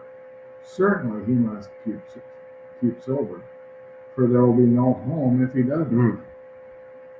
But if he is yet a long But he is yet. But he is yet a long way from making good to the wife or parents whom for years he has so shockingly treated. Passing all understanding is the patient's mothers and wives have had with alcoholics. Had this not been so, many of us would have no homes today, would perhaps be dead. See how compassionate this is toward the family? Yeah. Yeah, this is really beautifully done here. But I've heard it over the years. I don't hear it so much anymore. But this is the talk about. Well, I just have to make living amends. I just make living amends. I don't have to do anything. Don't have to talk to anybody. Don't have to make. Oh yeah, well, my dad did that. He swept it under the rug like nothing happened. Got sober, stayed sober, and I got older brothers, 9 and 10 years older than I am, who were raging throughout their whole life over my dad's His actions. unwillingness to talk or discuss. And they're going to talk about how to handle this in a minute here. My dad didn't do it, and he paid a big price because he didn't sit down with the family, and they're going to get into this a little bit here. But this is Do you think this is an error-based when it comes to this, like we shared about earlier? You brought it up, and it was a good point about what marriage meant back then versus today. and how they're veering towards family. They're veering toward keeping things together instead of just blowing people out of the water, all in the name of honesty, you know? Right. I'll just say anything. I don't care. It's brutal. It can be brutal with honesty. Your mother says to you, do you like my new dress, or how do I look in my new dress? And you don't think she looks good at all. You don't like it at all. Are you going to tell her that? Right. I mean, that's Yeah. just a silly, simple one. Right. But how brutal are you going to be around infidelities and things? Exactly. You're just going to blow somebody out of the water and try and get rid of your guilt at the expense of hurting them? But You won't yeah. get rid of your guilt. You'll increase your guilt because you'll hurt them again. And I think that's where a big difference is from this era to now. A lot of what we shared about plays true through the years. But when it comes to this, I agree with it. I agree with what they're talking about, but it doesn't seem to be that way nowadays. Well, except when to do so would harm them. This is a big deal. Injure them Yeah. or You others. don't want to make amends and cause harm, but this is what we're getting at. I sponsored a guy out of the prison, another guy, okay? And we do a fifth step. And come to find out, in his inventory, he was screwing around with his wife's sister, okay? I mean, he had a sexual experience with her. I don't know if it was more than once or not, but whatever it was, okay? Now, the two women didn't converse about this. His wife did not know about it. So he gets to the fifth step. He's talking about this, and his question is, what should I do with this? Should I tell her? I mean, I got to be honest, right? I didn't tell him what to do, but I can assure you, when we talked a little bit about it and read some of this, he knew what to do or what not to do in that particular situation. Now, every situation is different. It was his choice, his decision. I don't know if what he was telling me was true or not. I don't know if she really didn't know about it. Right. Maybe she did. Maybe he's lying to me about that. I don't know. But you're talking so many levels too. You start getting really honest on a situation like that. That's your marriage. That's their family. You're talking. Well, what are you going to do if you go and tell your wife that you were screwing around with her sister? No, that's what I mean. Now you've just damaged the Yes. sister and her relationship. Okay? And whoever else in their family. And who knows? My Yeah. kids, the marriage. This Yeah. could be ugly beyond belief. And Of other collateral damage, if you Yes. will. People who had nothing to do with the situation get damaged. yeah, Families like get kids, broke up. Parents. Yeah. Kids get pissed. Yeah. You hurt mom, and oh, Yes. Jesus, this could be a nightmare. in And that's so where many a areas. big. That's your own. Was it cross the bear when you're talking something like that? How do you make that? We talk about it, but that amends to make. Now, I don't know if she knew. I gotta be Let's honest just with you. use- let's What he just say told me for- was she didn't. Let's just say she didn't know. Now, why would you go open that can of worms and Well, if you wanted to get rid of your guilt at the expense of hurting somebody else, but you won't get rid of your guilt. It will increase your guilt. Right. I know another guy who did that, and it increased his guilt, and he got drunk over it. So now, here's a good question, and I keep trying to figure out how to ask it. Do we just remain not saying? Hey, well, it's already told us. that. Every situation's different. I have no idea what you got to do. We don't lay down any rules. Right. Okay, we have some guiding principles. You have to make these decisions. No outsider can appraise such an intimate situation, right? So now, he is yet a long way from making good to the wife or parents who for years he has so shockingly treated. No kidding. Then passing all understanding as the patients mothers and wives have had with alcoholics. No question. Had this not been so, many of us would have no homes today, would perhaps be dead. Let me tell you, Lois, if it wasn't for Lois, we wouldn't have a program today. Oh, the Lois, wife. Bill's Yes. wife. Oh, yeah. She carried the weight. She was a trooper. Oh, my God. Oh, boy. So, look at the analogy here they're going to give us about what alcoholism looks like from the family side, okay? I've gone to Al-Anon. I was 3 months sober when I started going to Al-Anon, which is for family and friends of alcoholics. And I sat down in those meetings and I listened and I got a real dose of what it's like to be on the other side of us. You get a little of that when you're in a treatment center. Al-Anon brought him. Sober house. Yeah, Al-Anon brought, during family week in my treatment, Al-Anon brought a meeting in. It was my only experience so far with Al-Anon. And my mom came for family week, so it was my mom, me, and then a group of women. Sure. Al-Anon. Matter of fact, one of the women my mom worked with, never knew, worked with her for 20 years. Why would she know? And they started with saying, we're not here to just bash men. We're not here to bash, because that's the perception that we're in here to bash the drunk husband. But I saw a whole different side of it. That's right. That was the first time it opened my eyes to the damage I was doing to the loved ones. Well, it gives you a compassion for the position. They're not acting particularly nice when you come out of the treatment center. Mm-mm. Okay? And they may be acting unreasonably. They can be mean and rude and aggressive, and that's it. And I'm not saying it's right and you deserve it, okay? But how would I be if somebody did it to me? And I got no compassion. I had no compassion for Pam's position at all until I started going to Al-Anon. Right. And I don't want to use the word justified, but I understand it. Yeah. I want to say their actions towards me getting out of this life I put on them is justified, but a better word I think is I understand it. We're getting ahead of the book. Yeah, you're right. Say this. You're right. Listen to this now. The alcoholic is like a tornado roaring his way through the lives of others. Look, can you imagine that? The tornado comes through and it rips up everything, doesn't it? Look at the analogies using. Roaring his way through the lives of others. My sponsor's dad said that to me early recovery. He used this sentence to me about what I was doing to my family. And I always tell you, I put it on a pedestal for I was like, he's so wise. He says it. And about 3 months later, we got to this part of the book. Mm-hmm. And it's the truth. Yeah. What I was doing to the people who care about an active alcoholic, what that active alcoholic does, anyone that's around them that loves them, it tears it apart. Oh, yeah. It brings down the whole house. So he's like a tornado roaring his way through the lives of others. Hearts are broken. Sweet relationships are dead. Affections have been uprooted. Selfish and inconsiderate habits have kept the home in turmoil. We feel a man is unthinking when he says that sobriety is enough. He's like the farmer who came up out of the cyclone cellar to find his home ruined.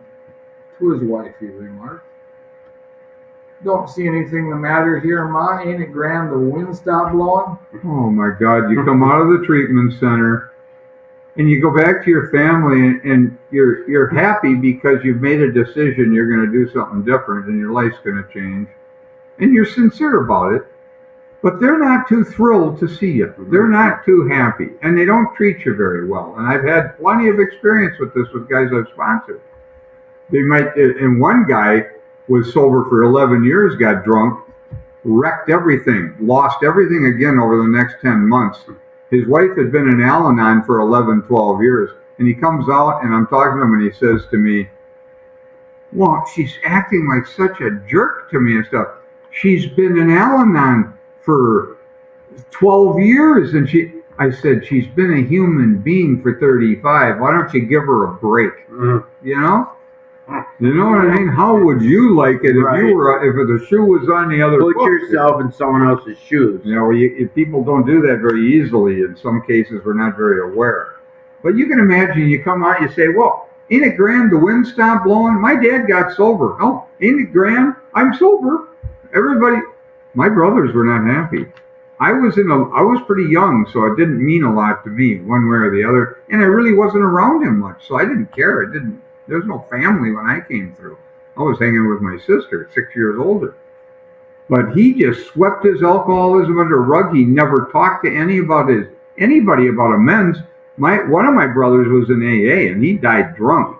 I talked to him a week before he died, angry at my dad for not making amends to him. Well, can you imagine? Rageful. Can you imagine someone does that type of damage to you while drunk, and then they justify it was okay? I'm sober now. I know. For you, it might be okay, but It's so offensive to people. Yeah. It's like somebody's like stealing something. Somebody steals something from you. Yep. And the next time you see them, they pretend like nothing happened. Mm-hmm. How do you like that when you see that guy? Well, You both know he did it, but he doesn't acknowledge it. He doesn't own it. He doesn't make any restitution or nothing. Doesn't matter how trivial the money is or anything else. You feel so offended by somebody who does something like that. They don't care. Well, it's They like have no yeah. sensitivity to the situation. It's the guy who says he doesn't owe the dope man any more money because he got clean now. Why should I pay him? I don't do drugs no more. One of those deals. Well, no, you owe some money. What? Not. Let's just use creditors. Well, I bought that AC when I was drunk. I don't even remember it. Why do I need to pay it? Right. I'm clean now. I'm sober now. Why do I need to make those whatever? Because I can't get the mortgage. But I get it. They word it perfectly. The way, man coming out of the He is like the farmer who came out of his cyclone cellar to yeah. find his home ruined. Yeah, the family's ripped up. To his wife, he remarked, "Don't see anything the matter here, Mom. Ain't it grand the wind stopped blowing?" Yeah. Oh my God, is this? son of a bitch. They want to kill you. Look at the instructions here. My dad would have done well if he'd have done this. He didn't, unfortunately, for him. Yes, there is a long period of reconstruction ahead. We must take the lead. Yeah, you don't follow. You take the lead. Yeah. A remorseful mumbling that we are sorry won't fill the bill at all. Okay, it doesn't mean you don't say it. He didn't say you don't say it. Yeah. It just won't fill the bill at all. We ought to sit down with the family and frankly analyze the past as we now see it, being very careful not to criticize them. Yeah, see what that is? You sit down with the family, and after you've done inventory, you can see what you did, frankly analyze the past, admit it. Yeah. Their defects may be glaring. I got to tell you, Pam's defects were glaring when I got sober. Oh, yeah. You're out of the fog. Now you can see. So their defects may be glaring, but the chances are that our own actions are partly responsible. I am so grateful he wrote this way. I remember when I first read this, I didn't like it at first because I thought I wanted, because of my own guilt, I wanted to say, well, I was totally responsible. But that's not true. There are difficult women, there are difficult families, there are difficult whatever. And my actions were partly responsible. Maybe majority I was responsible for. But it doesn't say all. No, and you're not. And I've seen these young guys start to, oh, I'm so guilty, I'm the worst guy in the world. That's another form of arrogance. Yes, it is. Yeah, it is. So we clean house with the family, asking each morning in meditation that our Creator show us the way of patience, tolerance, kindliness, and love. You know, it's funny how life works too, because when I got sober, Pam and I split up. Okay, I could not get. She left when I was 2.5 months sober. She was 5 months sober, and I couldn't get the family back. I mean, it was dead. It was a dead issue. I tried. I did everything I could. I made an ass of myself in some cases, trying. Maybe caused more damage than good, but it was over, and I had to accept it. I really did. I just finally I accepted it, and I stopped trying to manipulate her or do anything, you know. But I did treat her decently because I saw what I did when I took inventory. I got honest and I was willing to help, not hurt her. I didn't want to hurt her anymore. I saw what I had done. So years later, probably 10 years later, maybe 15 years later, I end up in a relationship with a gal that I met at an Al-Anon meeting, okay? She was a year older than me. Pam was a year older than me. Pam's birthday was, she's a Pisces, it was March 4th. This gal's birthday was March 5th. So the personalities were similar, okay, to each other. Now, I had kind of shelved it with Pam. I mean, I because we didn't interact with each other, so I didn't have to deal with everything that went on in that, but it started to come up with this gal. Now, what's fascinating, you guys, I know you probably think, a lot of you, that astrology is just a bunch of bunk. But I got to tell you, if you look at the right stuff, you'll see something a little different. But here's my point. This woman's ex-husband, her name was Sally. Pam was my ex. Sally is this new gal now. Now Pam and her were the same age, one day apart, same year and everything. Her ex-husband's birthday was like February 11th. I don't know what year. My birthday is February 12th. Now, the interaction of me with her was very similar, and the same kind of stuff started coming up, and I recognized it when it was happening. And I knew I was working out my stuff with Pam, with her.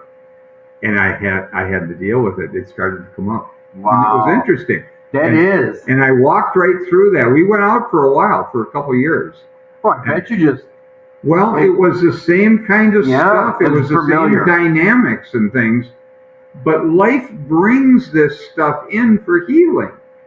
If you're willing to look at it, when you're ready for it.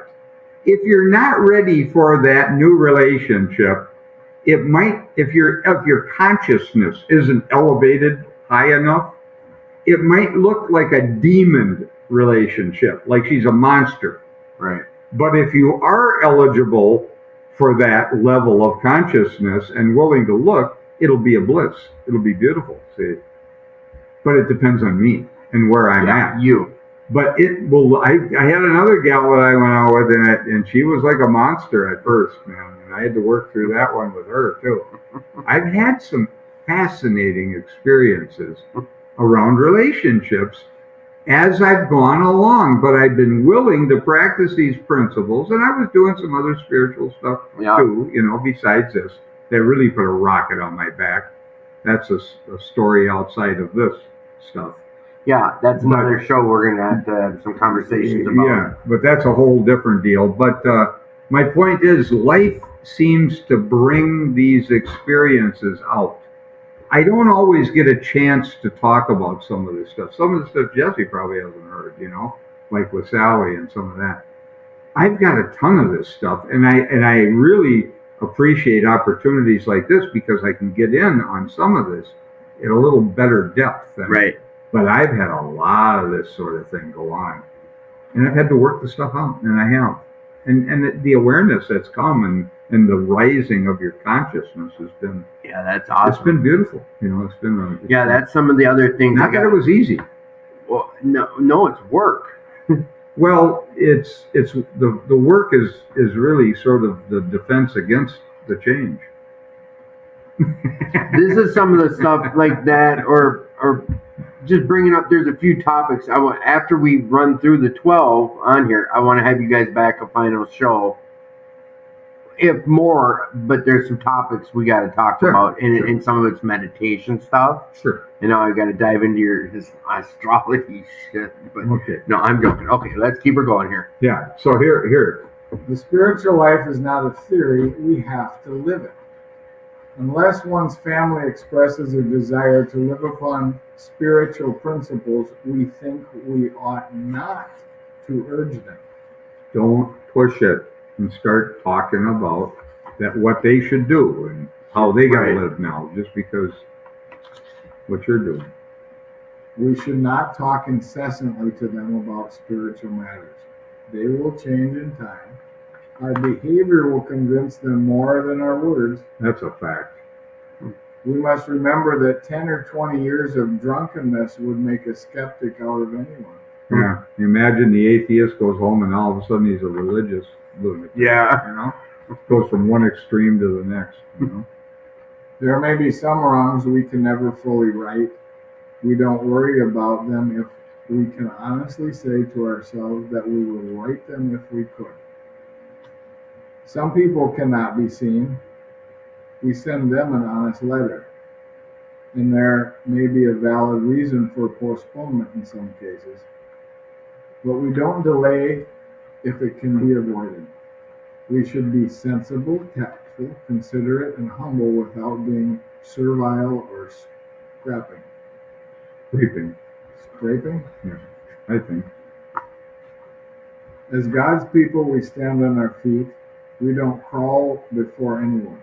Yeah, so you're not just whip yourself half to death and do anything that somebody says. You got to get some perspective on stuff. You know, I know the promises are coming up here. I'd like to tell you, if I can take a few minutes. Yeah. This thing with my alcoholic sponsor. I met a guy.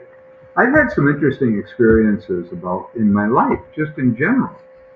I was in my teenage years. I was. Randy was a good friend of mine. Him and his sister, Colleen, she's 3 years younger. We used to hang out together. We were babysitting her most of the time. Their parents were drunks. So Randy and I were taking care of her a lot of the time. And Randy's mother and dad were both alcoholics, and they were a mess.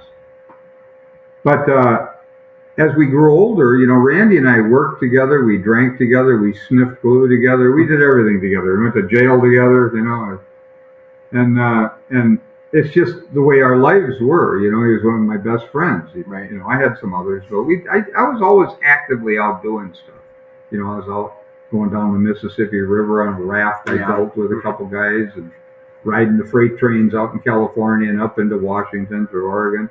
I was doing a lot. I had a life like that. I didn't want anything to do with school. I wasn't trying to educate myself. I didn't care. Well, anyway, I'm going along in life, and I meet a guy named Dallas, who was a friend of an older brother of one of my friends. And we used to drink. Dallas was 20 years older than I am. And we were all drinking and partying, and I got to know Dallas. I liked him, and he'd order things from me. He'd say, well, I'd like a pair of binoculars. And I'd go out and I'd steal them. I'd go steal some binoculars. You were the booster. Then I was doing shit like that, Most of it was out of cars, not stores and things like that.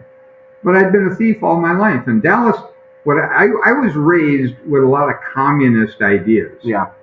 Kind of aggressive toward capitalism, not kind of, totally aggressive toward capitalism. Yeah. And I was raised that way, and Dallas was a capitalist.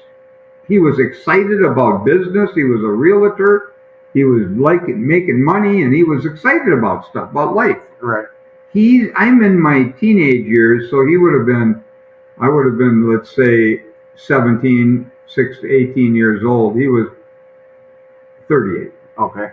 And he was completely the opposite of me.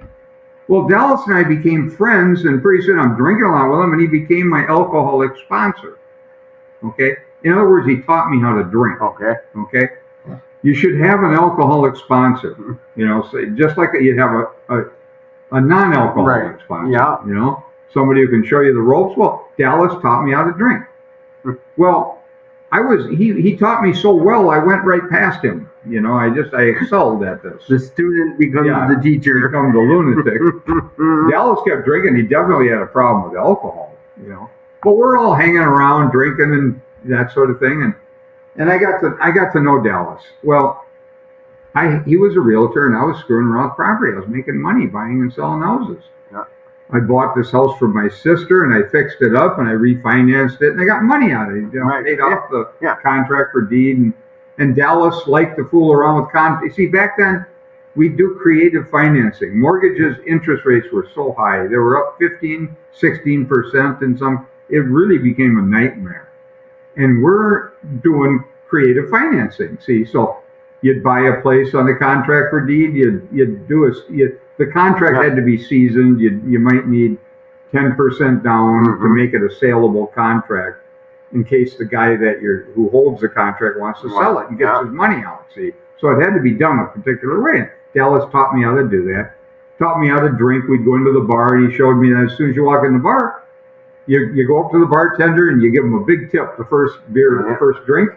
And after that, there can be 10 people in front. You go like this, wave, and he'll get you your drink ahead of everybody. See? So he showed me the ropes. You could get a Bloody Mary and get a snit. A snit is a chaser of beer. Yeah. The bars used to have tap beer, not like today.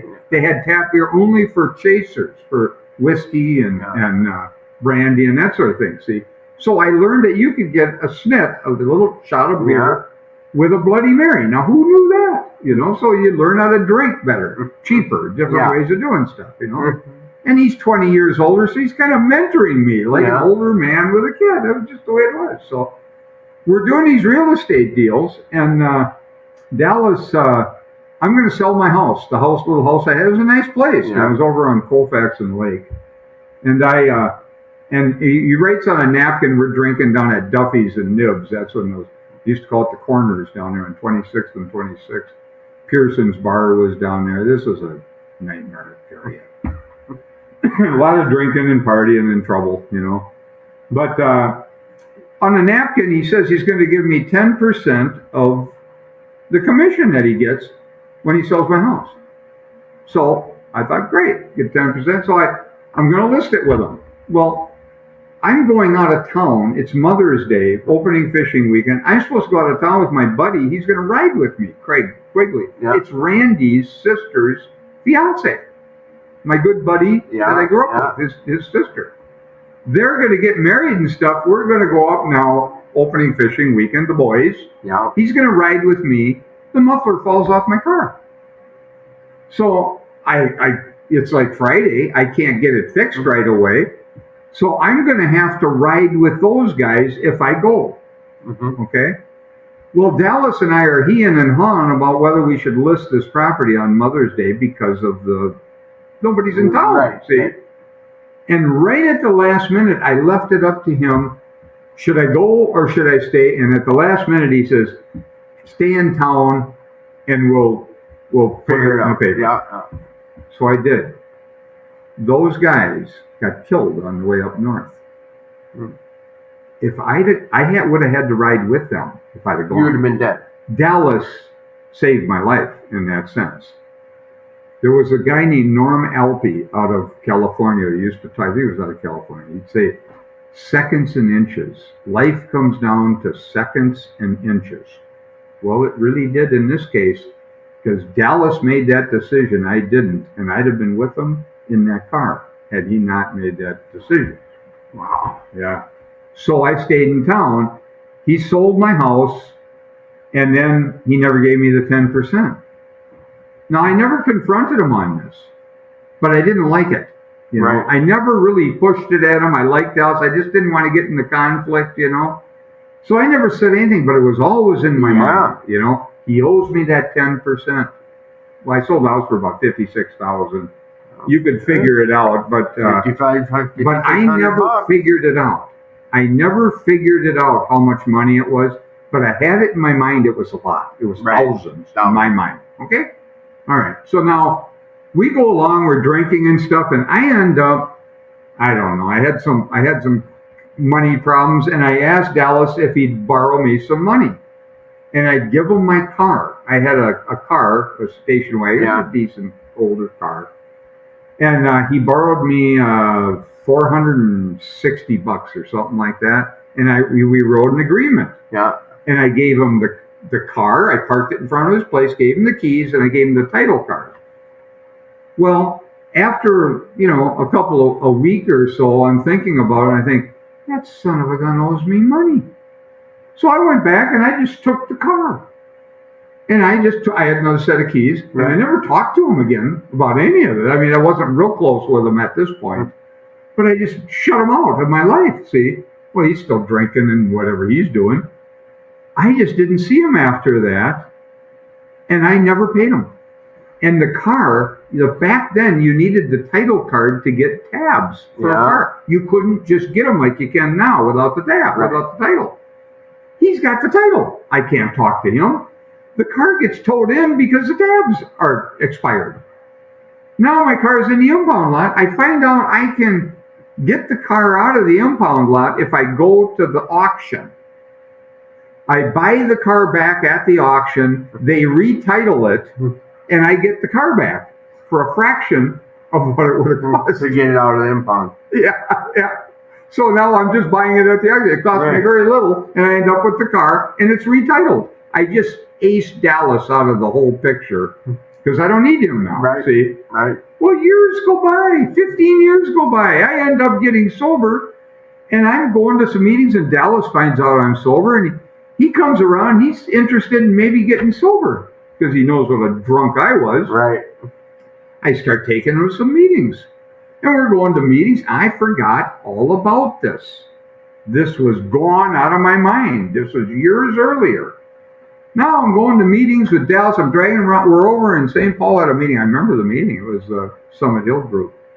And it was a bunch of business people. And I thought, we'd been to probably 5-6 meetings. And I'm trying to help my old pal Dal. We called him Duplex Dal. He called me Bungalow Bowman. Duplex Dal and Bungalow Bowman.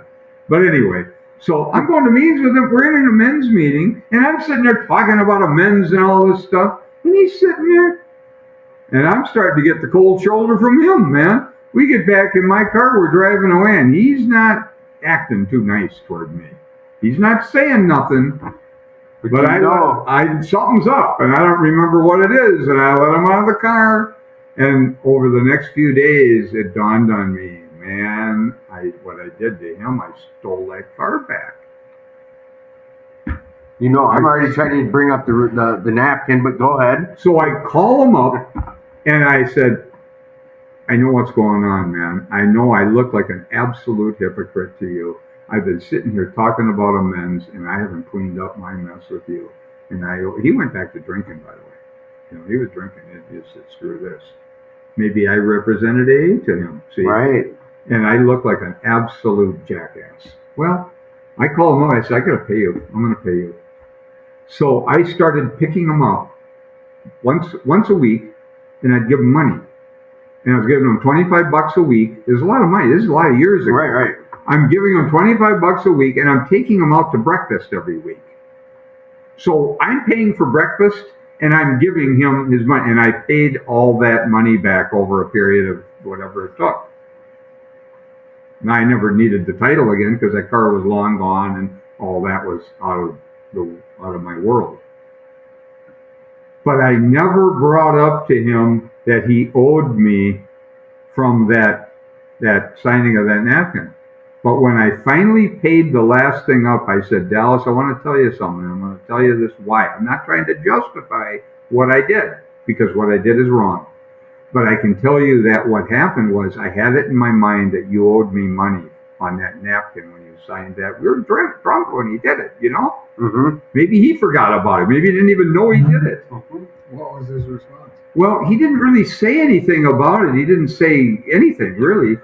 But I told him, I says, that's why how I justified stealing from you and doing this to you. Now I've paid it all back. I didn't ask him to do anything. That was up to him. Right. That was, if he wanted to clean up his side of the street, which he didn't, but I still didn't care because of what I did to him. Well, and I paid all that back, and I got free of that. And a few years later, he was in hospice, and his daughter came to me and asked me if I wanted to go see him because he's dying. So I went and I saw him, and I sat there, and I went with her day after day while he made his transition. And at the end, right before he died, he's laying in this bed, and he puts up his hand, and he shakes my hand, and we were good. We were good. The beginning of your story lets me know, like, in a way, he's the reason you're still here. You started your whole story telling us about him saving your life. Well, yeah, he did. To me, that's worth the $5,600 he rolled, John. It wasn't even that. I went back and looked at the numbers. You know what it came out to be? About $150. But my those grow in our minds. So I never wanted to know what it was. I wanted to justify what I did by some outrageous figure, and it wasn't. I was taking 10% of the house's value. Well, he says 50, okay, but so whatever. The guy who's the broker. Yeah. Let's say they list it for 6%. Okay. Now, the realtor and the broker split the 3% if another broker and realtor sell that property, which is what happened. Yeah. So now he got half of the 3%. So and then 10% of that half was nothing. Right. It was almost your head though had it. But I had built it up like it was some big deal to justify what? Stealing. Taking Stealing. advantage of a good friend. Yep. Yep. So I cleaned it up, guys. Man, this stuff, Yeah, that's part of it. These are important. The promises are very big here, but I think we'll read that when we come back before we hit step 10, because I think that's relevant to read about Yeah. the promises I when it do comes too. to Alcoholics Anonymous. Sorry, guys. It took a little time on that one. That's all good. I enjoy it. I do, and I know our audience enjoys hearing it. This is part of the lives that we've lived. It's part of our experiences. 2218. It's where we have this podcast from. This here is help. It's here to be your podcast. It's interactive. Tonight we didn't have much interaction. We had a couple questions earlier on. We appreciate everyone's support. Again, 2218. If you're able to donate, follow the website, go to their Facebook page, donate. If you can't donate, come on down, make this your club. Volunteer at the front desk. Be a part of. Be part You of. donate to something you like. You contribute to something you're a part of. That's the distinction we make in Alcoholics Anonymous.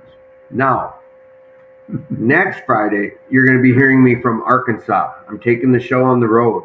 So I'm going to have a couple of the guys. There's a guy named Henry down there. He's really involved with recovery down in Arkansas, and he's also a motorcycle tour guide.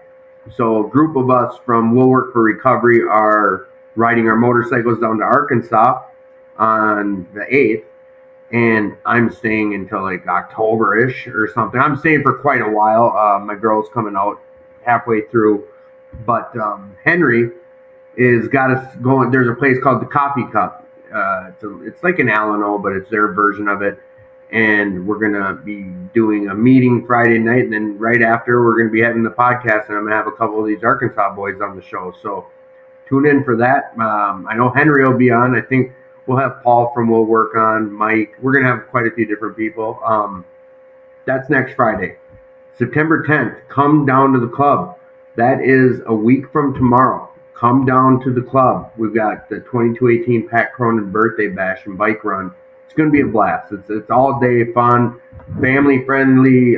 Come get breakfast between 7 and 9:30. There's a motorcycle run at 10.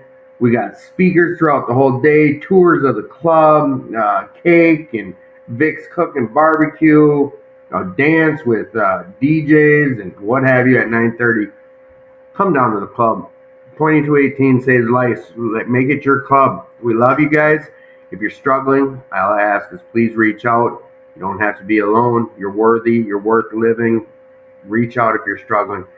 You guys, thank you again for everything. I appreciate it. Quick, before we end, what are you grateful for, Jess? I'm grateful for you and this podcast. You know, there's been a couple hours here. It seemed like I didn't have any problems.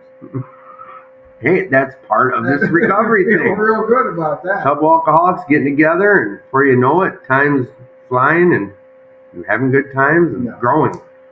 Rick, what are you grateful for? You know, I really am grateful for the ability to not want to control my life. Just let it go where it goes.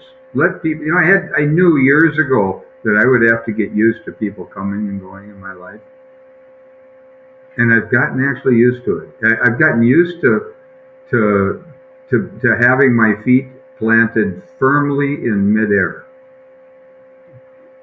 Feet planted firmly in midair.